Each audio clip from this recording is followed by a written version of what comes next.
On July 31st, 2024, Tony Thurmond and Chad Bianco faced off for the first time on Fox 11 Los Angeles. If you are familiar with this debate, then you already know that one of the first topics they debated was Chad Bianco and his political endorsement of Donald Trump. I think it's time we put a felon in the White House. If you're not familiar with this clip, essentially, Tony Thurmond is accusing Chad Bianco of breaking a law that prohibits law enforcement officers of making political endorsements. And as you will see in this clip, Chad Bianco completely disagrees. So watch this clip and let me tell you who is right and wrong. Of the Sheriff's Department. I am the elected sheriff of Riverside County, and I am separate from the employees of the organization. If I could, thoughts on that? If I could, and the fact that he's wearing the uniform today. Anyone can make a mistake, but when the sheriff doubled down as an elected official to say that it's his badge, his uniform, he can do with it what he wants, I think it's disrespectful to the people who elect us.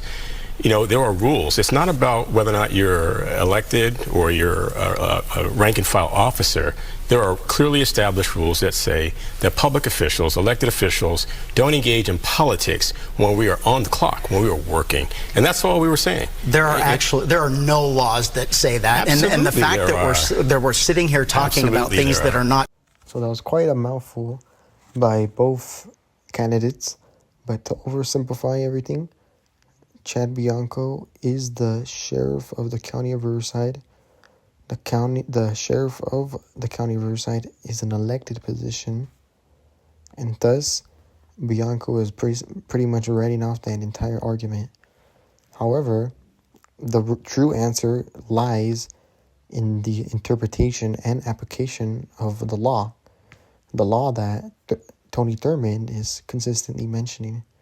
So what is this law, you might ask? So, according to the California Government Code Section 3206, quote, no officer or employee of a local agency shall participate in political activities of any kind while in uniform.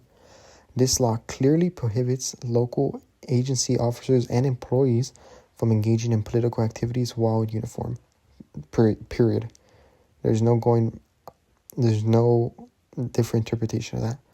However, there can be a different interpretation of that when it comes to elected officials like the sheriff.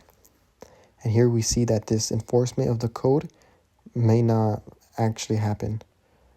And another thing to mention is the U.S. Office of Special Counsel, or the OSC, which has issued advisory opinions stating that elected sheriffs may have greater leeway in engaging in political activities while in uniform, especially when they're campaigning for re-election.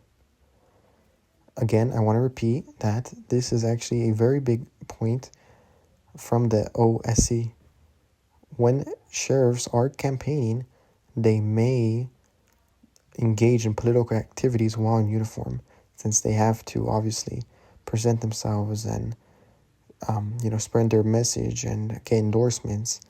So there is definitely a lot more interpretation when it comes to the OSC. And this does suggest and give some light to Chad Bianco's argument that there may be some exceptions or different interpretations for elected officials. However, again, depending on who you ask, this leeway does not fully exempt them from the law's restrictions. So pretty much what you should take away from this argument is that the OSC, the United States Office of Special Counsel, is the main factor when it comes to this, since they are the ones who should be interpreting whether Chad Bianco's endorsement of Donald Trump was, in the realm of in their policy, since it wasn't during his campaign and he wasn't, asking for an endorsement per se. Follow for part 2.